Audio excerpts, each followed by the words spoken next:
अनेक विचारे, जय सतगुरु मिलते नहीं तो जाते नरक द्वार। नरक द्वार में दूत सब करते खेचातान, उनसे कबू ना छूटते फिर फिरते चारों खान। कबीर चार खानी में भरमते, कबू न लगते पार, सो फेरा सब मिट गया मेरे सतगुरु के उपकार। सात समुद्र की मसी करूं, लेखनी करूं बन राय, धरती का कागज करूं, गुरु गुण लिख्यो न जाए। कबीर राम कृष्ण से कौन बड़ो, उन्हों भी गुरु कीन, तीन लोक के वे धनी, गुरु अग अधीन। परमात्मा ने अध्यात्म मार्ग के अंदर प्रथम जो कड़ी है वो गुरु बताया है। और गुरु के बिना जो साधना करते हैं, मनमुखी साधना करते, वो साधना नहीं है, उनका व्यर्थ प्रयत्न है। इसलिए गुरु बिन माला फेरते, गुरु बिन देते दान, गुरु बिन दोनों निष्फल हैं, से पूछो वेद पुराण। गर्भ योगेश्वर गुरु बिना, लाग्या हर की सेव, कहें कबीर बैकुंठ से वो फेर दिया सुखदेव। राजा जनक गुरु किए, फिर कीनी हर की सेव, कहें कबीर बैकुंठ को चले गए सुखदेव। गुरु की महिमा बताते हुए परमात्मा कह रहे हैं कि सुखदेव नाम के ऋषि को गर्भ में ही, मां के गर्भ में ज्ञान हो गया था कि मनुष्य जीवन केवल परमात्मा प्राप्ति के लिए ही प्राप्त होता है। और हम बाहर आकर के अपने मूल उद्देश्य को भूलकर केवल सांसारिक जोड़ तोड़ में, इन कोठी बंगले के बनानों में ही अपना जीवन नष्ट करके और एक हारे हुए जुहारी की तरह हाथ मसलते हुए चले जाते हैं।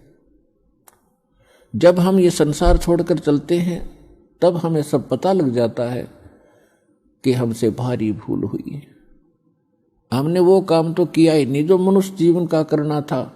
ये तो पक्षियों जैसे ही काम किए और उसी में सारा जीवन नष्ट करके और फूले फिरते रहे। फिर ये वहां जाके रोता है जीव धर्मराज के सामने खड़ा होकर के, जहां इसका न्याय किया जाता है, इसका हिसाब होता है। तब बहुत रोता है, बहुत पछताता है, इसको पश्चाताप करता है। फिर इसको सब बातें याद आती हैं कि जब तू मानव शरीर प्राप्त करके यहाँ से गया था, कितना शुक्र मनाया था भगवान का, और क्या क्या प्रॉमिस किया था भगवान, भक्ति गणी करूँगा और पेट गुजारा तो आपने ही देना है दाता। तो उस समय उसको याद आती हैं वो बातें।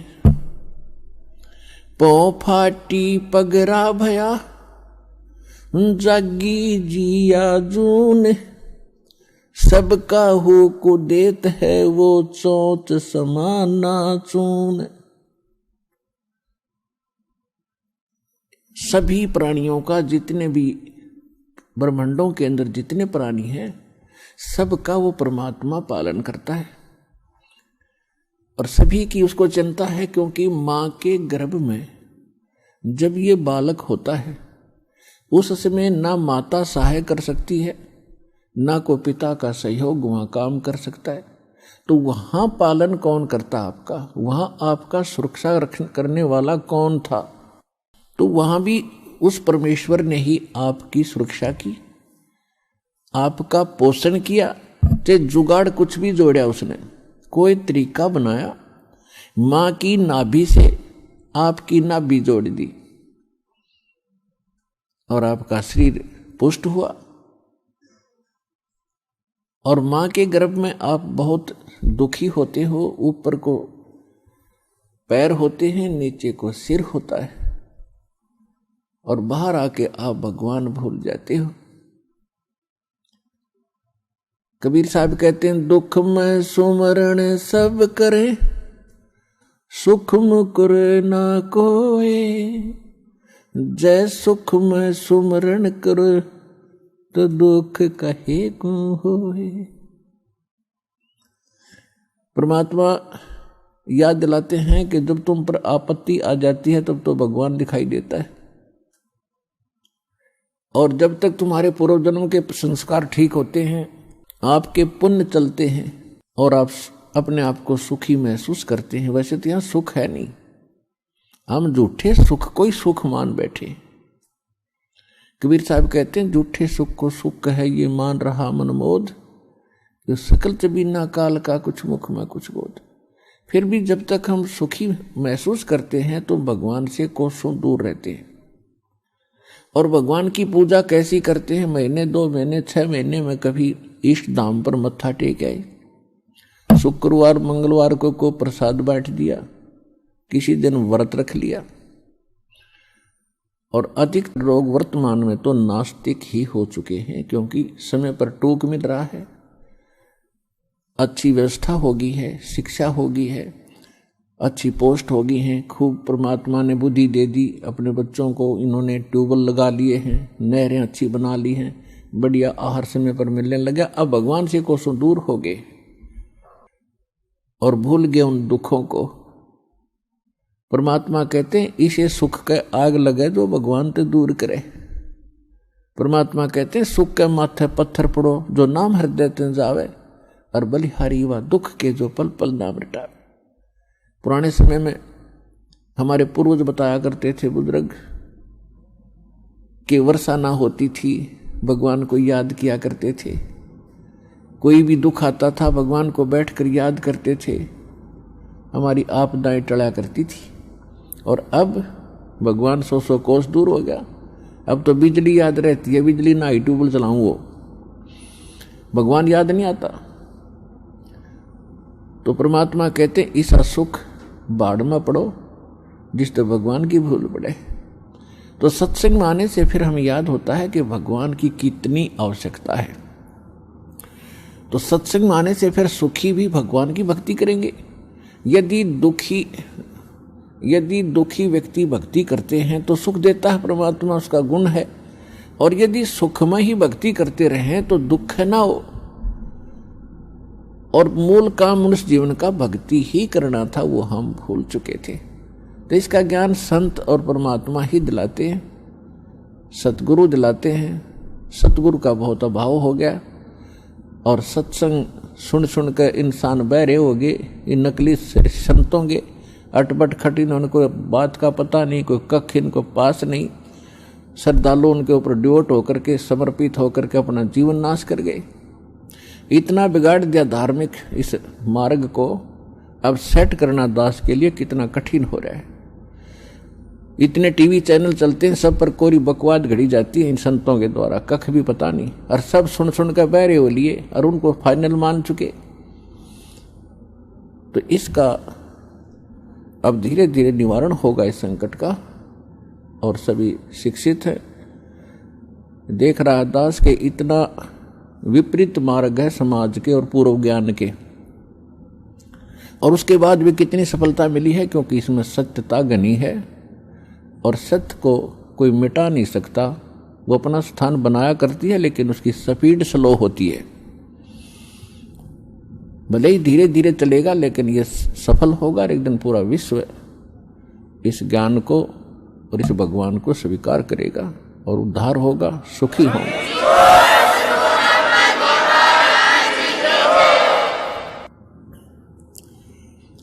तो प्रसंग चल रहा है कि जब ये भगवान के दरबार में पहुंच जाता है तब इसको सारी बात याद आती है।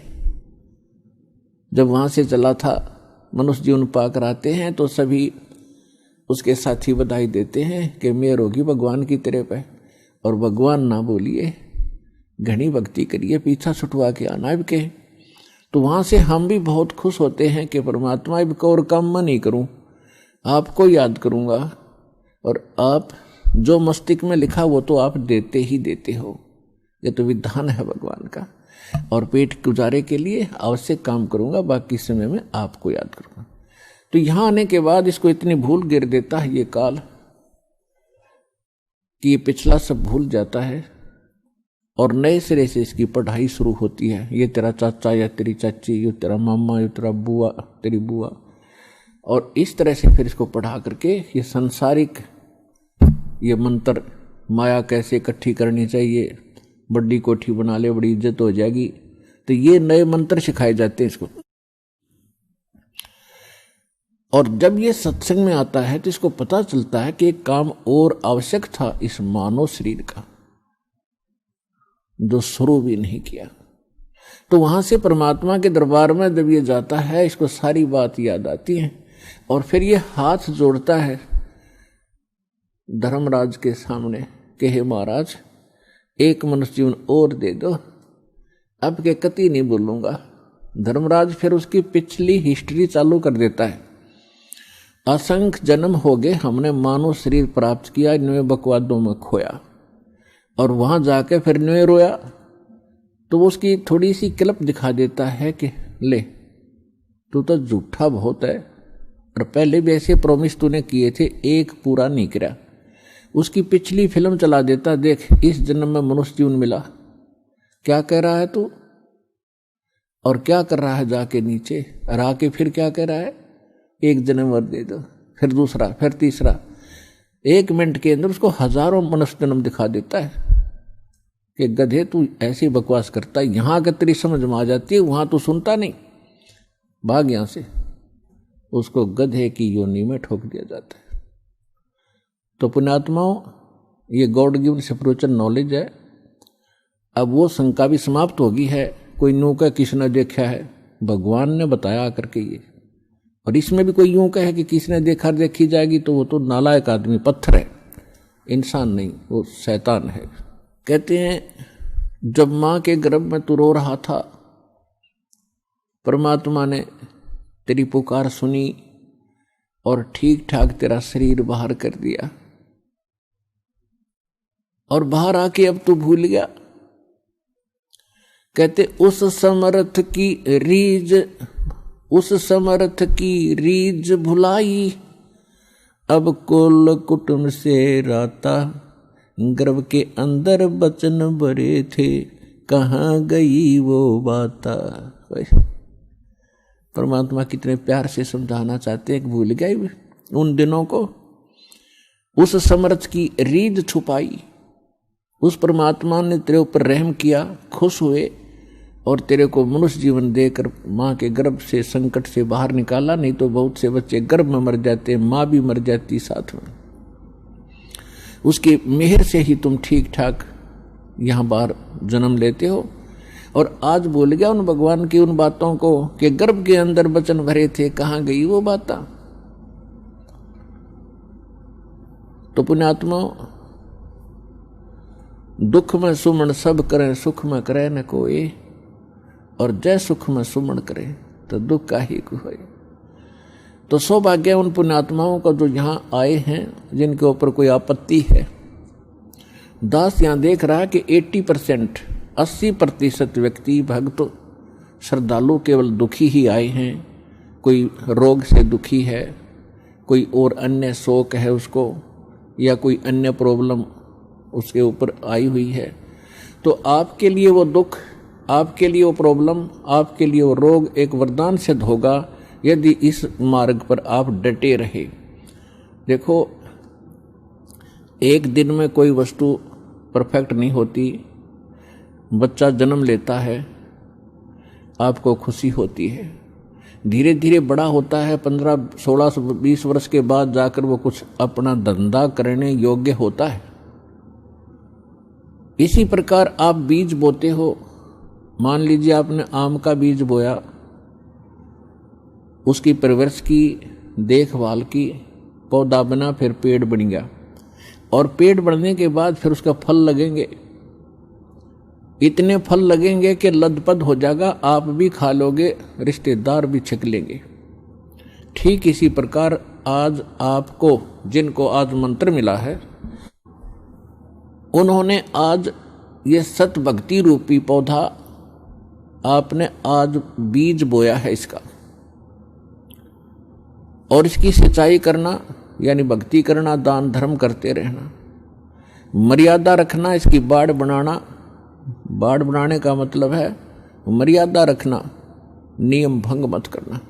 धीरे धीरे रे मना, धीरे सब कुछ होए, माली सींचे सो घड़ा, समय आए फल होए।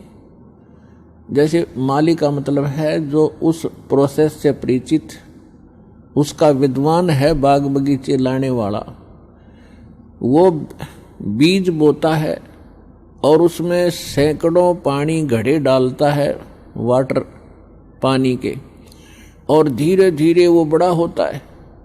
उसको मालूम है, उसको 100% ज्ञान है, वो पूरा उसके ऊपर विश्वास है उसको कि एक दिन ये पेड़ बनेगा।